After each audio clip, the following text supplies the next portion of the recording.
In today's world, we are increasingly dependent on technology. Our business and personal lives rely on it, but as you've probably noticed, it's unreliable. They promise it'll get better, but it usually gets worse. Our computers are slow, so we end up squinting at smartphones and tablets. We live in constant fear that something's going to happen to our personal data, so we're scared into paying for fake protection that proves useless when disaster strikes. Update attacks, fake Wi-Fi, cloud control, and other industry scandals are designed to keep the money flowing. The jokers we pay to fix our stuff have no clue what they're doing, so they do a virus scan and then wipe out our precious photos. Intelligent, successful people feel intimidated by the chaos and think it's somehow their fault. If they only knew what the industry was doing to them, they'd get torches and pitchforks. If only we had someone to explain it all in plain English so we can start protecting ourselves. Oh wait, we do! It's the Computer Exorcist Podcast with your host, Marc Anthony Arena.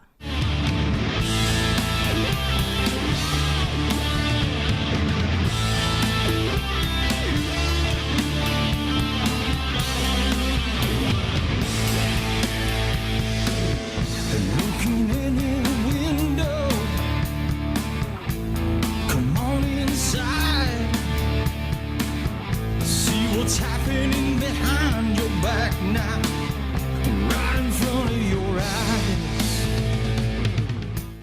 From the Wallace Memorial microphone in my home office, overlooking the can of worms in downtown Rochester, New York, this is the Computer Exorcist Podcast. My name is Marc Anthony Arena.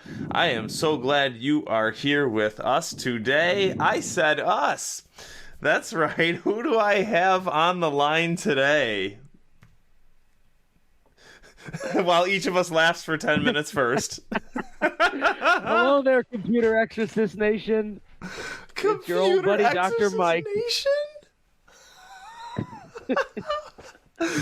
Yeah, I forgot to do a funny intro like you do for me. That's all right. We're keeping it classy. This is a classy podcast, not like mine. He's a little tired. He's a little wired. He just got back from an 80s building made of wood paneling where he had watched a bunch of kids play basketball and have a Catholic school fish fry fundraiser. It's your favorite co-host, Dr. Mike. How's that? Thank you for having me, Mark. That is phenomenal. I'm glad to be back on the Computer Exorcist Podcast, and I'm glad to be back in the assistant role after you've been helping me out with mine. Growing my podcast and recording episodes and just delving into catharsis. So, folks, Dr. Mike is my occasional co-host on the show, probably the most frequent co-host. And one day he was talking about how he escaped Rochester and immediately became successful. So one day he was talking about how he misses garbage plates, which are Rochester's food. So I said, Mike, you really should do your own podcast about garbage plates. So he said, okay. So he does his own. You want to tell us about that? I will. It is the Flyover Plates podcast. It has been co-hosted by your host, Marc Anthony Arena. And basically we just wax poetic about how things in Rochester were awesome back when we were growing up and how they were great in the 90s and early 2000s. And Mark gets to tell me how much things have changed today and not for the better. You mean plummeted? Plummeted. I'm trying to bring some joy back into it, but deteriorated. It gets hard. I try to accentuate the positive, but every time I come across an article about Rochester, it's not good. It's accentuating the positive of Rochester is like trying to take my hair and put it in a ponytail. Or mine, for that matter. Two bald guys here. I'm like trying to put some hair color in it, but you just know it's just some weird gray mess going on underneath. Yeah, I can't wait to do another episode with you. I have way more fun on your show. I mean, I love what I do here, but your show is so enjoyable where even if we've both worked a 12-hour day, we come home and it's 8, 9 o'clock, and Mike will send me a message, all right, I put the kids in bed, you want to do a show? And we're both exhausted, and then we do the show for like an hour, and we're energized afterward. We are, and I feel better the next day when I wake up. air's a little fresher, the sun's a little brighter. Oh, I don't know if definitely. it's the same for you because you're still in Rochester, but you know.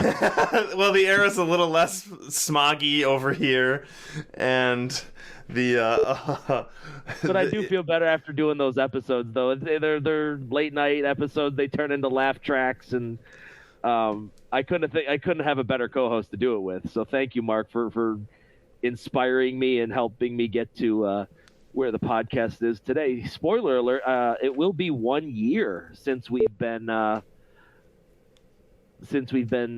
the Flyover Plates podcast. So for those of you who'd like to go to both podcasts, stay tuned. We will be recording our year episode before too long. And we are going to talk about a spectacular garbage plate. I went to Polska Chata for the Polish plate, and boy, do I finally did. I want to have another one. It was some of the best food I have ever had in my life. It looked incredible. Oh, so stay tuned. It looked incredible. It's a great teaser. That's a great teaser for mine. But let's go back into your domain here. Yeah. So yeah, go to just go on your Googles and type in Flyover Plates podcast if you're interested in finding out more. Yes, thank you very much, right. Mark. So when I heard you were available to do an episode tonight of Computer Exorcist, I said, wait a minute. Looking through the briefcase, I said, forget about these mundane articles. I've got one about HP. Yes! HP needs to be skewered by me, but also you. It needs both of our mental efforts. It needs both of our intellectual swords. Oh yes, HP is the absolute worst. They've just gone down in quality. I mean, lots of things have gone down in quality and become mass produced, but HP has just like fallen off a cliff. Because I remember you talking to me about when it was Hewlett Packard. They actually made some really good machines back in the 80s and 90s, and then somehow, somewhere, they've just become mass produced pieces of garbage that last about 25 minutes, if that. And then you get either the blue screen of death on your computer or your printer starts smoking and speaking in tongues. That's not actual, but that's incredibly poetic, and that's incredibly Dr. Mike. That's amazing. No, yesterday I was at a family in Webster, okay, and I looked at their computer, right? I said, all right, this is a Dell. This will last you 10 to 15 years. Okay, that's a Brother printer. The Brother printer was around 20 years old, and I said, this is a Brother printer. It'll last you 20 years. It already has. It'll probably last you another 20 more. And I said, oh, look, that's an HP. It was a 2024. It was this year. And I said, that printer will die this year. And she goes, no, Mark, it died already. She said it died. I said, you know what? That's the fourth HP that I've seen die during setup. During setup? I said, I'll gladly recycle it for you. And she said, well, they said they'd give me $30 for it at Staples to recycle it. So she paid $150, whatever, right? Which you could have spent your good hard-earned money on a Brother for the same price, and it would have lasted. Yeah, exactly. So we're going to talk about that. I mean, this is anecdotal, but this is real scientific, my experience, my professional experience for the past 15 years. Okay, this isn't just me making stuff up here. HP used to be phenomenal. Look, I have a 1996 HP LaserJet under my desk right now. Phenomenal. My desk in Henrietta, my other office, I've got a 1997 HP LaserJet under my desk. Phenomenal. Okay? I used to like them. I don't know what happened. So was it an inkjet printer that died or a LaserJet printer? Did this customer fall victim to the sell your, buy the subscription for $90 a month to get ink shoved at you? Oh, we'll talk about that. But I mean, when the printer dies, the printer dies. Doesn't matter where you get the ink. No, exactly. It's so all of their at least they would have spring for a LaserJet. Right, all of their HP inkjet printers that are made post 2011 or so die usually within a year. They clog. They are designed to clog, or the firmware roasts itself. So when you turn on, the HP logo just spins forever and never finishes booting. The LaserJets physically have good guts, but the USB ports and network jacks on them all kill themselves. All of them. I was at an office a couple days ago, and it had an HP Enterprise Flow. It was undoubtedly several $1,000s, right? Printer, scanner, fax, copier, right, for an office. extreme overkill. No one ever needed it. But some scumbag sold it to them because they said that's all they could find. And you set up what they call a quick, easy edits or something. And quick shortcuts. So I had to set up the printer so that it could scan to a network drive. Okay, great. So I do it, and the menu was so insanely confusing. I mean, it's not as bad as Xerox, which is incompatible with all protocols.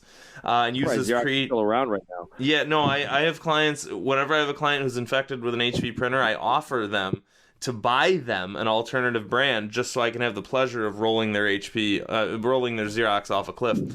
Anyway.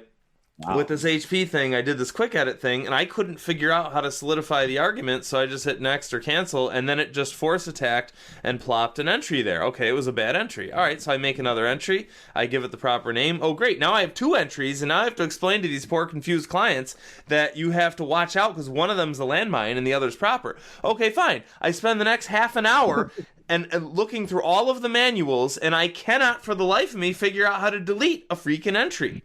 And all the manuals said, oh, just go to quick easy edit and click options. It wasn't there because it was hit with an update attack, which changed the menu. I'm surprised. I'm surprised the instructions were still in English. I thought it might be like an IKEA manual where it's in Swedish or in pictures. Yeah, but I mean, it's gonna die. I'm sure it's gonna die in the next week anyway. Person scratching its head because he can't figure out what the heck is going on. There should be a little stick figure of me burning and smashing the HP product. Anyway, I have an idea for that later on. But Mark, I'm trying to spin this into a positive now, since we've been railing on HP for years between the shows and you and me just text messaging off the air. I'm just convinced now that when an HP printer dies, another soul gets out of purgatory and into heaven. Thanks. I needed that positivity. I hope so, because if that's the case, then purgatory's empty, Mike. All the better, I guess. All the better. All right, let's do this article. I'm gonna read and ramble and rant, and then at the end I'll ask for your creative, snarky opinion. Okay. I couldn't do this one without you, man. This is a recent one. It's hot off the press, and it needs to be announced now. So here we go. Ars Technica, January 2024. And by the way, this is one of those articles where I'm screaming that I'm vindicated. I've been talking about this since 2012, since I started my career as a talk show host, and I'm finally vindicated. I've been saying it for years, and now it's finally becoming unearthed. Preach. Yeah. Sometimes I feel like a preacher. It's just the tech gospel, huh? From the gospel according to Mark. The tech gospel according. There's your next book title. Yeah. Actually, that's really good. I'm gonna write that down. Okay. HP CEO says they brick printers that use third-party ink because of ... hackers. The company says it wants to protect you from quote-unquote viruses. Experts are skeptical. All right, so just folks, for those of you who don't know what bricking is a verb that came out around 2000 when I went to tech school. And it just means taking a perfectly functioning electronic product and killing it so that it becomes a brick or a paperweight or a doorstop. Does that make sense? It does. Wasn't Apple doing that with their computers for a while too? They usually attack their phones. I mean, any update attack will slow down a product gradually until it's too slow to use. It's not totally brick to where it's totally brick means totally roasted. You called that planned obsolescence? Is that what you called it? Planned obsolescence is the term from the 50s when the Ford Thunderbirds would come out with a new design every few years and you wanted to keep up with the Joneses. My term is forced obsolescence, where Apple force attacks you and says you are not allowed to use that product. Not only do you have to feel bad about yourself because you're not cool, but you're not allowed to turn it on. So this is a more blatant, more sinister version of forced obsolescence. Okay? They're just saying the quiet part out loud now. Yeah. This has been going on for years. Now the mask is off, and now they're just blatantly admitting it right now. And a lot of hosts, the successor to Leo Laporte, and as well as the Nick Francesco locally, are finally following in my footsteps, right? For the past, in the first 10 years of me being a talk show host, the rest of the guys were out there like, oh yeah, well, new products are good and you should keep buying new things. Now they're all catching on. And in the past 5 years or so, they're all up there saying, hey, you know what? Yeah, it turns out Facebook is a demonic organization that records everything you say. And hey, look, stuff like that where they're like, oh, yeah, this used to be fun and now it's a nightmare. Okay, now it's just a bunch of giant robots that are up there zapping us poor innocent consumers. Okay. Last Thursday, HP CEO addressed the company's controversial practice of bricking printers when the users load them with third-party ink cartridges. Okay, remember, folks, you go to Staples and your HP ink cartridge is $40 to $80. Hey, guess what? And people always say, the ink is so expensive, whatever. And by the way, it dries up after a day, so you can't use it. So I say, hey, you know what? I used to tell people what to do. Now I say, look, I'll give you a choice. All right, you have to frame it like that. I'll give you a choice. You can go buy those cartridges for $40, or you go on eBay and get a 12-pack for $12. Yeah. And they go, wow, what? Well, that's a no-brainer. But I have to frame it as a choice because otherwise, well, Mark's trying to give me advice. I don't want to. So anyway, folks, look, that's your tip of the day. I've been buying second market ink toner cartridges for my printers at the office for years. Brilliant. And you all should. Down with the man. You all should go buy these $1 ink cartridges. Guess what? You know what? You're going to get a dud. Every 1,000 cartridges, you might get a dud. Oh, well. Better than paying $40 a piece, okay? Yeah. We have seen that you can embed viruses in the cartridges. Through the cartridge, the virus can go into the printer, and then from the printer to the network. Yeah. So, Mike, I don't have kids. From an ink cartridge that's not connected to any network. I mean, you know this realm better than I do, but it's like. Who would take the time to go embed an ink cartridge with a virus? No, and it's possible theoretically, but it would be like if the entire industry focused on it, and if no one noticed it, and right. But here's the deal, and you're going to see this in this article. All of the security gurus in the industry said, yeah, no. Basically, they all just said, yeah, how about no? But here's the point. They need all the stars to align in Mercury in retrograde. So, Mike, you have kids, right? Right, exactly, right. It's one of those things where, sure, it's possible, but no. All right? Mm-hmm. So that's a good way to put it. Like, all the stars would have to align. So, do you ever have a situation where you catch your kids in the cookie jar and then they have to make up an excuse when they're caught? Like, oh, the dog did it, right? What's that? Absolutely.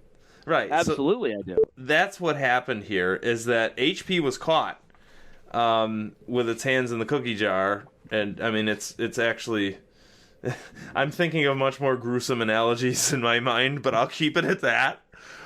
Because those analogies should have stayed in the wood-paneled comfort of Grandpa's basement of the Eagles Lodge down by my house. Yeah. So, no, that's a beautiful sacred place. That's... HP wouldn't dare enter that realm. But the point is HP was caught doing something very gruesome to society. So when they were caught, they just said, there might be viruses. Yeah. So here's the story so far, okay? If you have a printer, you spend $40 or $1 on your cartridges, right? Of course we're going to go buy the third-party ink. It's freaking ink. That's all it is. It's not magic or gold or whatever. It's not like, oh yeah, you gotta have the genuine. No, it's ink. And guess what? All this HP ink dries up so easily anyways. And when I had my talk show years ago, my co-host and I did the calculation, and it came out to be something like $82,000 a gallon. Right? If you're paying $40 for 7 ounces of ink, that's something along those lines. We could do the math, but it's something like $82,000 a gallon, right? How about no? Okay? So here's what happened. All the consumers in the world, thanks to me, are going out there and buying these $1 cartridges, and God bless them, and the people who make them. Good for them. All right? Good for them. So HP got jealous. So remember how I always talk about update attacks and how there is potential for abuse? So HP is sending an attack to their own products that you think you own. And that attack, and 5, 6, 7 years ago, they did a sleeper cell attack where they tried it in a small scale, but this year they did a full scale attack, okay? Where they attacked their own products with an update attack. And what it did is it was a secret instruction that told the printer that if you see a cartridge that's not genuine HP, if it's a third-party cartridge, it will kill the printer. It will brick the printer. It will destroy the product that you purchased from them. Are you following me so far, folks? I'm sorry, man. I'm just thinking about the what was it, the which Naked Gun movie was it, where they all get into they get possessed, and like I think it's the first one, they get all robotic. I must kill the queen. I just keep thinking of HP doing that to their own products, right? And you're the Leslie Nielsen character that they're out to get, and everybody's out to get you, and all of a sudden somebody turns into a robot. It's like, I must kill from within. Yeah, that's what. Okay, so HP had to come up with an excuse for why they were attacking and destroying their own products in your homes. All right, so they just said, maybe because. Let's see what they said about that. What did they say about that? So they said, we've seen you can embed viruses in the cartridges. Okay, so Ars Technica's senior security editor said he didn't know of any attacks that were actively used in the wild that are capable of using an ink cartridge to infect a printer. Unsurprisingly, claims came from HP-backed research that this was possible. HP argued that ink cartridge microcontroller chips which are used to communicate with the printer could be an entryway for attacks. It could be, right? But what does that betray about how sloppy your products are, by the way? So you were caught in a lie, and then you betrayed another thing, that your products are so evil and sloppy that anyone could hack into them that way, right? So you see what they did? Yeah. They had to shuffle, and then they revealed something else? Yes. It's these CEOs are worse than when the BP oil spill happened, and they're like, I'm sorry, it just happened, and we're not going to do anything about it. But throughout that whole entire article that you've read, I have not heard 1 ounce of contrition from HP at all. Of course not, right? Because their PR people told them not to be, right? Right? All it is cover up after cover up and shifting blame, and there is no responsibility. Nobody's taking responsibility for their actions here. So we're gonna call this the HP ink spill. How about that? That's the title of the episode. What? Go save the baby seals before it's too late. Right? HP is doing an ink spill on the world. Think about the millions of dollars of waste. All right? I always say on this show that all HP printers, 99% of all landfills are full of HP printers. That's shameful. So they really are the equivalent of an oil spill. They're destroying the environment, right? Yeah. So here we go. Then they said the malware remained on the printer in memory after the cartridge was removed. HP acknowledges that there's no evidence of such a hack occurring out in the wild, in the real world, but because chips are reprogrammable, they're less secure. Well, why did you make reprogrammable chips in your evil cartridges? Do you know the purpose of a chip? Okay, it's a little tank of ink. It's a little bottle full of ink that sloshes around. Why is there a chip? You know why there's a chip? Because there's a chip with a kill date. What's that? Because HP wants it there. Ready? HP put a chip in there with a kill date. So if you buy that cartridge and you put it on your shelf for longer than a year, the chip says, I'm not allowed to operate after March 23rd, 2024, or whatever. Did they take into account leap years and daylight savings times when they did that? Good point. But do you see how sinister this is? Do you see how the intro of my show says if people know what's going on, they'll get torches and pitchforks? Hello. Exactly. This is a good contrast. There's again, I say, when an HP product dies, an angel gets its wings, because HP is just it's so evil at this point. You have to think there's some good that comes out of this. You're right, and it's funny because this is one of the rare times, normally it's just me barking by myself, but having the juxtaposition of your humor here is going to make for quite a recipe. It's like peanut butter and chocolate, huh?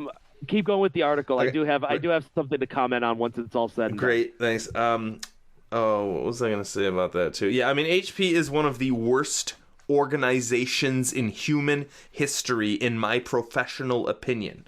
Okay? HP started using dynamic security in 2016, right? What did I tell you? 7 years ago when I saw this in a small scale? I remember talking to people at Italian Club about it.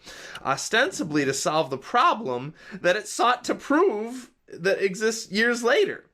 Even if such a threat exists, just like you said, it would take a high level of resources and skills, which are usually reserved for targeting high-profile victims instead of targeting a handful of old folks and their printers. HP, and that's the other problem. If you do have an HP printer, use a real USB cord. If you connect it to your network to do wireless printing, that exposes it to the internet, which exposes it to attacks from the manufacturer. Right? When people say, oh, you're going to expose it from attacks from bad guys. No, that exposes it to attacks from the manufacturer. So if you do have an HP printer, disconnect it from the internet to protect it from attacks. Same goes for Samsung televisions. If you have a Samsung television, disconnect it from the internet because Samsung is recording your voice and sending update attacks to the television, okay? Or any smart TV for that matter. Yes, but especially Samsung. So HP claims... Get a Roku stick, get a Fire Stick, get a Streamplicity box, and... get it through there. There's a new box, by the way. I'm going to tell you, my mentor, Ken Lee, just told me about this new box called the Tablo, Tablo. And I've heard a little bit about that. Supposedly a bunch of people walked out of Apple and created their own company for a streaming box. So hopefully, I mean, we need more alternatives, right? I mean, we need more competitors. It's about time somebody came out of the corporate world and just started doing their own stuff. Exactly. And Nick Francesco, by the way, referred to the great Apple designer exodus, where all of the good designers walked out of Apple in 2019, and that would explain why. I mean, I always say Apple fell apart in 2019. Now I know why. Okay. At least they got to walk out of Apple instead of getting laid off like the Kodak people from the 90s. Yeah. Side note, we're going to mention this on your show, but for the first time in my life since the early 80s, I saw a banner on the Kodak building this week that said Kodak is now hiring. How weird. That's absolutely insane. I'm going to delve into that. I hope you do. Show. We're going to speculate. All right. So HP claims to be providing a response to cyber threats, but its response is to inconvenience customers rather than beef up their own printers to secure them, right?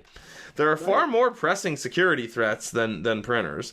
Further, with HP firmware updates, in other words, attacks, becoming associated with printers suddenly not working, we've seen reports of users avoiding the updates. All right, let's try that again. With firmware updates becoming associated with printers suddenly not working, in other words, becoming bricks, becoming doorstops, becoming paperweights, okay, we've seen reports of users avoiding printer updates. What did I just say a minute ago? Disconnect your printer from the internet so it doesn't receive update attacks. Or if you have to have your printer on the network, go to the secret menu on the control panel and go to settings and tell it never to check for update attacks. You are protecting yourself from attacks. I encourage you to avoid printer updates. I encourage you to avoid all updates because all updates are nothing but destructive. Who's the real villain here? Right? In my ignorance, there's still printers with USB cables. Always, yeah. Now, during COVID, HP, of course, leave it to them, was a pioneer in coming up with a printer that didn't have any connector, any cords in it at all. Okay. So I mean, I'm still seeing them, but I'm buying like secondhand clearance off of Brothers website. Perfect Printers. So I mean, I haven't walked into a tech store in a while. I haven't really been in the market for a printer, but I thought everything was going on. Everything was all the physical USB cords. I mean, headphone jacks on cell phones.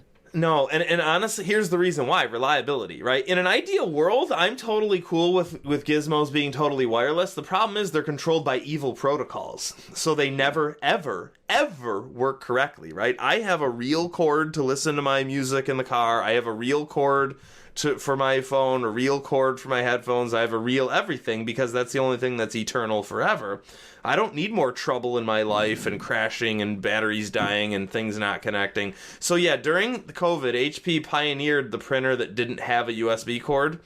And I went to a lady's house and I said, look, normally I would just scoff and then connect the printer for you and then come back a week later when it died. I said, but there is no physical way to ever connect this HP printer. They wanted you to set it up like an Amazon Echo kind of thing where you would download an evil satanic app from the App Store, and then that App Store then looked for HP printers nearby, and then it programmed the HP printer to worship the HP server, okay, it's a time bomb, and it'll stop working in about a year. Yep. So your product depended on the server forever. All of your printing communicated to the HP server, right? So it's an absolute nightmare. It's the worst, so far, the worst iteration of the Internet of Things scandal to date. Great. So all of them were returned or destroyed immediately. None of them ever functioned, pretty much. Okay, so who's the real villain here, huh? Updates always include control and destruction. Like I said, when HP first announced dynamic security, it claimed that the feature would deliver the best consumer experience and protect customers from cartridges that infringe on our intellectual property. All right, ready, folks? So HP's opinion of the best consumer experience is HP killing the product it sold you.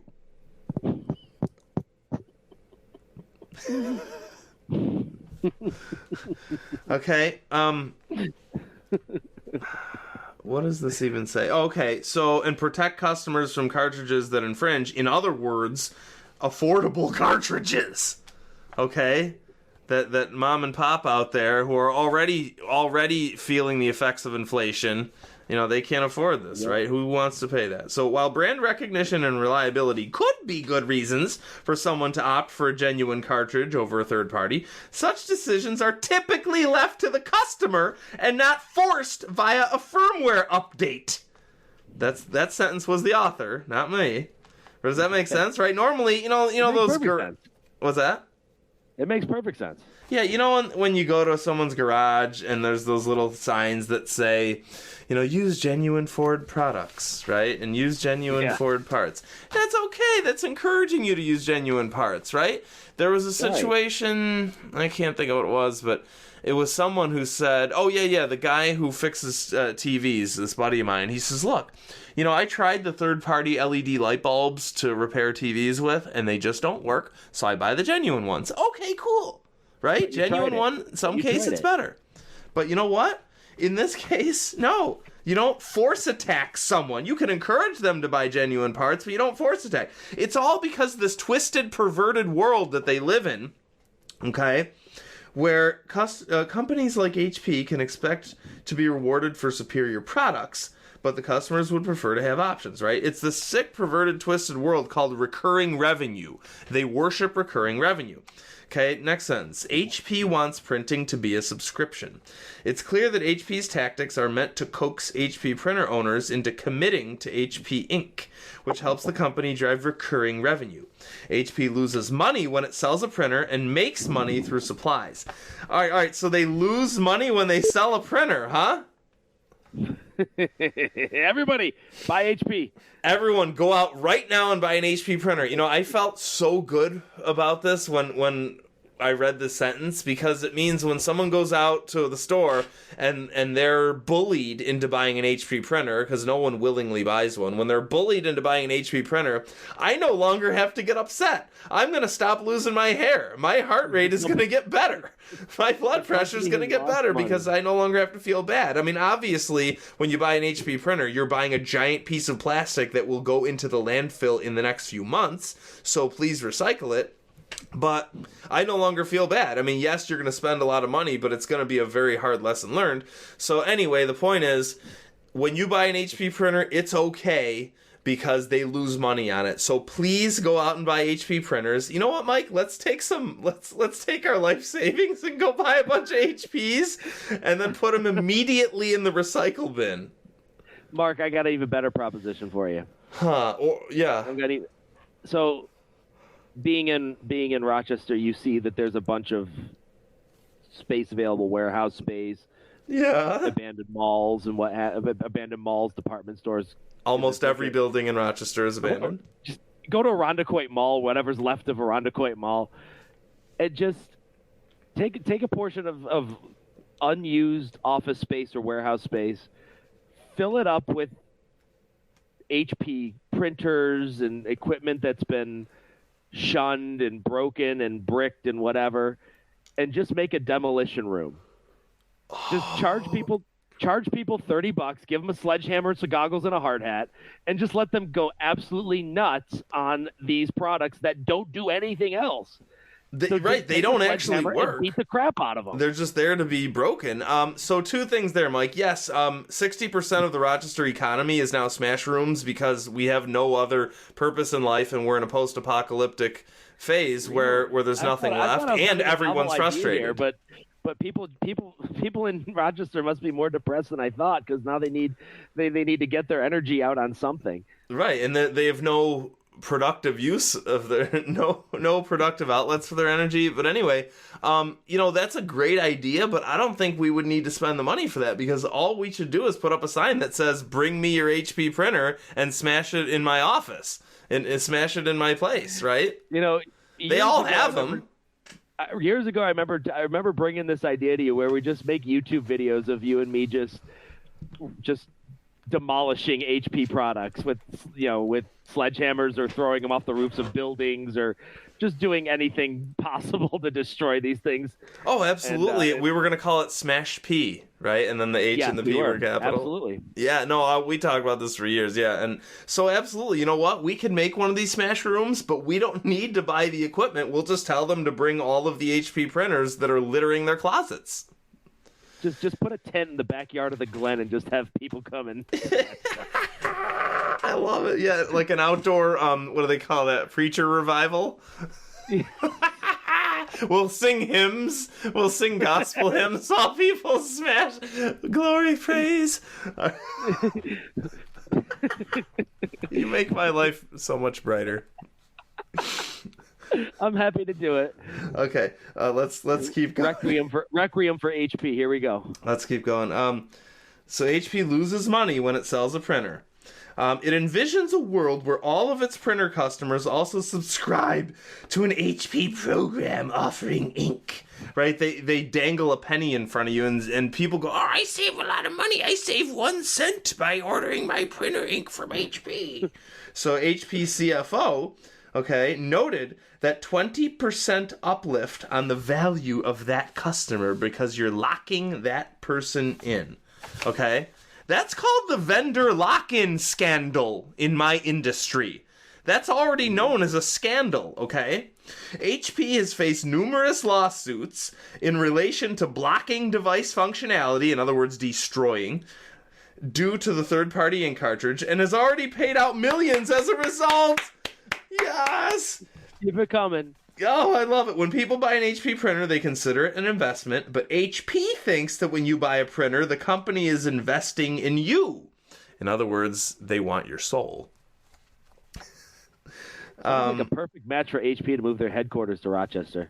Right? It is. You're right. It would be a very fitting place for such a sinister company. I mean, we already have Xerox, which used to milk people for, they still milk offices where they charge offices a few cents for every page they print, and then the machines die, and then they charge them for repair, and they make more money on the repairs, so they design the machines to die and then need repairs. Of course they go, and then the repair guy is just 2 weeks out of a training program that they found on the internet. Yeah. And no, that would imply that there's young people. There's only 7 Xerox dudes left, and they're all just 90-year-old dudes who come in smoking cigarettes in your office. Give it time, Mark. If Kodak's hiring, you never know. Xerox isn't far behind. That's right. They're gonna rebrand as a cosmetics company. With all the toner, the black toner, you can plop it all over your face and make it into makeup. Just. Surprised Spencer Gifts isn't selling it as makeup at their stores yet.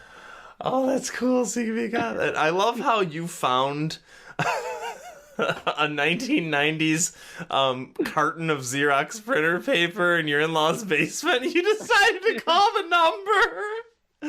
What did you say? There was an old lady named Irma just breathing on the other line? It's either her or iron lung. I don't know what it is, but it's probably the one switchboard operator that's just plugging it into empty cubicles at this point, and the rats just can't answer the phone yet. The rats can't answer the phone. They aren't what do you call it enough, mutated enough. And Xerox could never afford to. They haven't been promoted. They're still at entry level jobs. They don't want to pay the high payroll costs for the rats. Exactly. But yeah, there's still a switchboard because Xerox could never afford to upgrade to touch tone in the 70s. Okay. So HP expects customers who already gave it money for the printer to continue paying the company for years. By the way, this is called post-purchase monetization. Right, where you purchase something and then they still milk you later on. If HP can't find a way to make printer customers feel like their purchase is a benefit rather than a commitment to giving them money regularly, people may eventually stop thinking that HP printers are a worthy investment. They're not! They're evil incarnate! An HP spokesperson told Ars Technica that HP offers a wide range of printing products and solutions for customers, including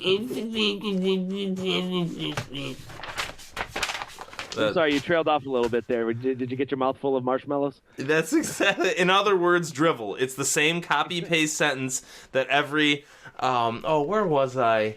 I was saying something. Oh, I think it was my last episode, actually, talking about how we respect user privacy.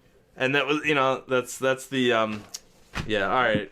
That's what they all say. Why do you have to say that? Like, just do it.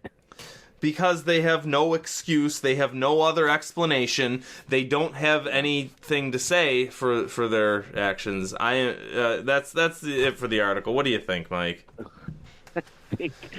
Well, I feel, I'm with you. I feel kind of vindicated that now just HP's just saying the quiet part out loud, that they've been exploiting their customers for years with crappy products and then trying to shoehorn them into a vertical integration system where you're getting HP Ink, you're getting HP Server, all this other mumbo jumbo. Right, in a vertical it's a service. Vindicating article. Mm-hmm. It's a vindicating article because now everybody, like, the little backroom secret is now out in the open that this you can't try to bully anybody into making into using a product that is just absolute garbage. And no matter how hard you try, there are always alternatives. There are always alternatives, especially like you said with the Tableau box. I mean, all of these people that were part of the big corporation are leaving, whether by force or by choice or what have you. They have the knowledge, they have the technology at their disposal, and now they're making these startup companies which are, lighter versions of the behemoth of the corporate behemoth, and you're always going to have alternatives. You just got you always got to find them, and especially now, these corporations, they're losing money hand over fist, like you said. HP's losing money on computers, people. That means they can't pay people. Printers. They can't printers. Excuse me. They can't staff these people. They can't have the technicians. They're gonna cut corners on products, and then they can't keep these people on the payroll. So they're gonna leave, or they're gonna get fired, and they're gonna start their own companies because they saw how badly HP treated their customers, and like, I'm not gonna do that anymore. I know how the corporate world works. I'm just going to do it my way. Kind of like what you did with your business. You were working in the corporate world for a while, and you're just like, forget this. I'm going to do things my way. And look at where you are 14 years in.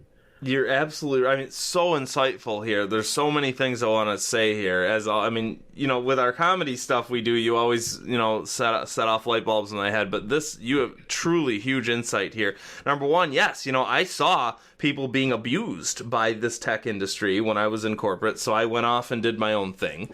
And I didn't need any startup costs. It was just me and some screwdrivers. I already had plenty of tools because tech was my hobby. It was just me and a car and some screwdrivers and routers. But And side note, this, again, we're vindicated because this is getting out there in the news. Unfortunately, since human beings are now isolated and they're stuck on their couches and they don't really talk to anyone else except to have political battles on Facebook with their former loved ones, the word needs to spread somehow. So at least the word is being spread through the media because, I can only do so much. But at least it's getting out there that HP is a non-functional, unacceptable option. And you're absolutely right. Go ahead. No, to get the word out, Mark, because I'm contractually obligated to do this, but you need to let Don Alhart know so that he can tell the masses on Channel 13. Please. And, Channel 10 locally has a 10 on your side thing where Deanna Dewberry talks about... I thought it was Channel 8, but, I mean, it could have been 10, too. Yeah, it could have been. Yeah, 10 definitely has a scam spotter segment where they go off and they do things on behalf of the consumer. And this could absolutely be something they can talk about because you and I and they don't even know the half watches of it. Channel 8 and Channel 10. You and I both know that everybody watches Don Alhart on Channel 13 at 6 o'clock. Right. Get him to broadcast this out, and it will become major news. Absolutely. And it's funny, too. Like, this article said stuff, but I gave you the rest of the story, right? So, I mean, they don't... In other words, the media doesn't know the half of what's happening here. Exactly. Anyway, but you had a huge insight here. You said a lot of people are... you caught this, and I didn't notice. A lot of people are walking out of corporate. They have the know-how. And by the way, Mike, it used to be years ago that there was a barrier to entry. It used to be that you had to be a huge corporate behemoth in order to afford the R&D to create a product. Or to get the loan from the bank, for that matter. Right. Guess what? None of that is necessary anymore with... contract manufacturing and with 3D printing and with prototyping and with minimum viable product, okay? Because all the products are garbage anyways from these big companies, so there's no difference. So what these guys did, listen, you said that I did this in my own way by leaving corporate and creating my own service, but guess what? I also did it in terms of products, where I'm developing a product, we'll talk about it on a future show, and a friend of a friend is an electrical engineer, and he only wanted 10 grand to design the electronic circuit board for the product.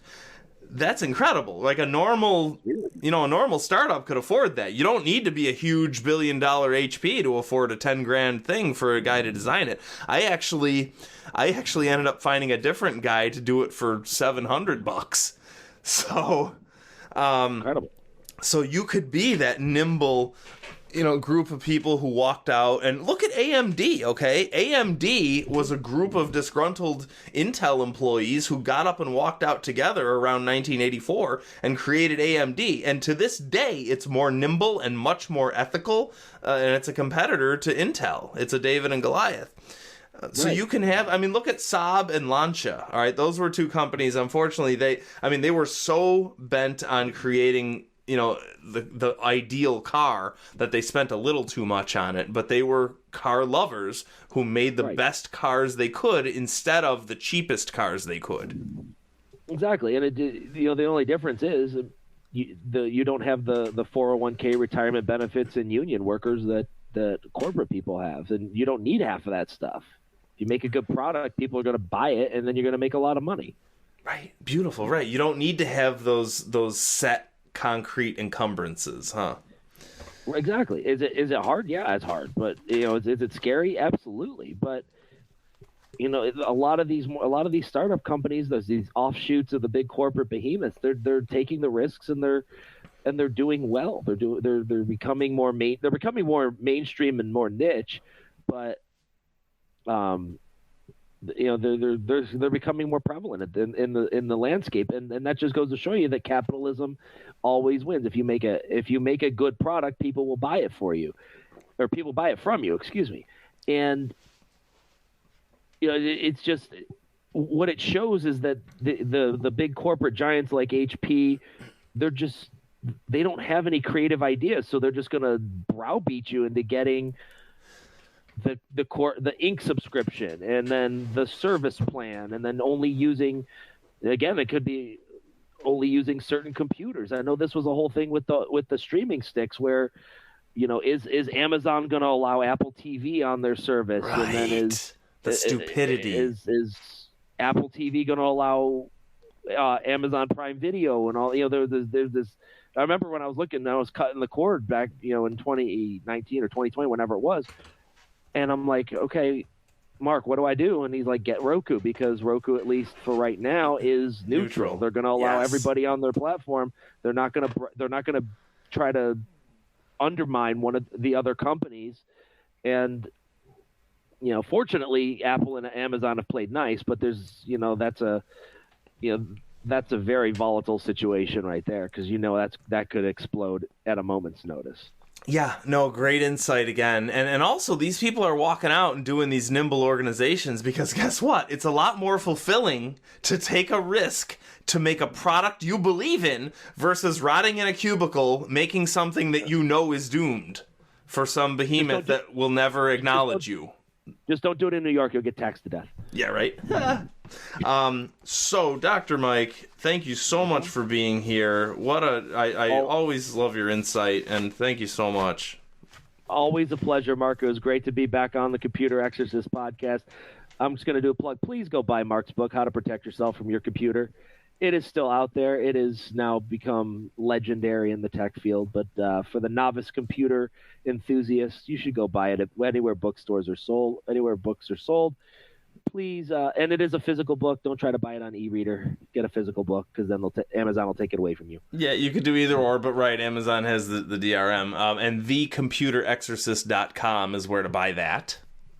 Fantastic, and please, if you're interested in learning and listening to Mark and I banter even more, please go over to the Flyover Plates podcast on anywhere podcasts are downloaded. Anywhere podcasts are cooked. All right. Thanks so much. We will talk to you next week. It's all